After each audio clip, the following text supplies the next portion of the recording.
Mixing with my career building tip, navigating through times when work is slow. So there is always an ebb and flow to the music industry and work.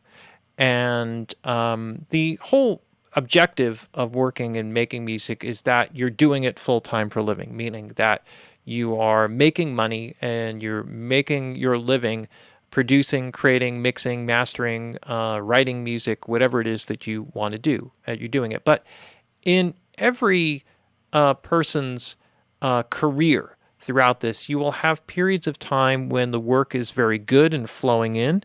You'll have times when you have more work than what you can handle. And then you'll also have times when work is slow. So, what do you do during those times? Do you panic? Well, you can panic for a little bit, but ultimately, what you want to do during that time or what you want to focus on is actually reaching out to clients and people that you've worked with in the past, maybe people that you haven't seen in a while. And this is a great way of generating new work, new leads for work, and new opportunities. So, in part of the networking aspect, this is the most important time where you reach out to people. So, if you're working in a local area where it is a healthy music industry, say you're working in New York City, then most likely what you would want to do is you would want to reach out and meet with people, sit down with people, talk with people, spend some time. So, reach out to somebody you haven't seen in a while.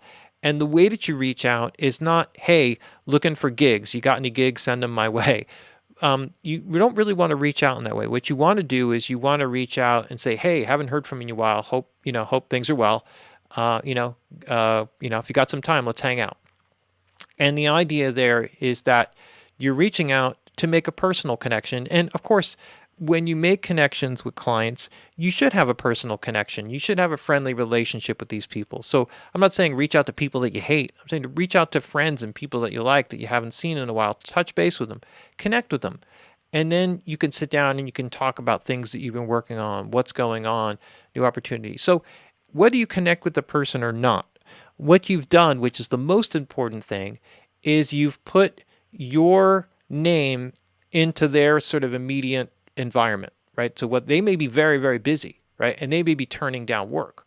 But if they see your name come up on an email or a text message or a Facebook post or something, and they see that and they say, someone calls them for a gig, it's like, oh, yeah, yeah, I just, got a message from Mike. You should call him. He's really good.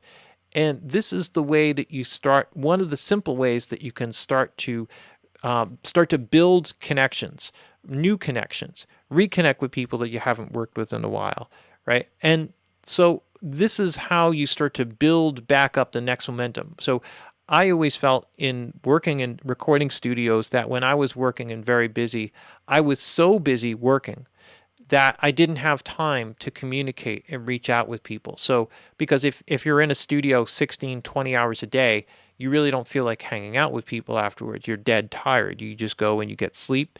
And then you actually, you want to recover so that you're healthy and you're, good to go for the next day's work. When you finally get that time off, there's usually a few days where you recover, get your energy back and your strength back. And if you don't have any new work lined up, then your focus is going to be on making phone calls, reaching out to people, and kind of working on that, going out, right, hanging out with people, and actually enjoying yourself a little bit, having some fun out there. And that allows you to start to connect with new clients and build the next series and next months of work going forward. So all these slow times happen for a reason. Take advantage of them and use them to have fun, reach out to people that you know, and make and meet new clients and move forward so that you have fewer and fewer of those slow times, right? So anyway, hopefully that was helpful. That's our Mixing with Mike career building tip, navigating through times when work is slow, what to do. Thanks.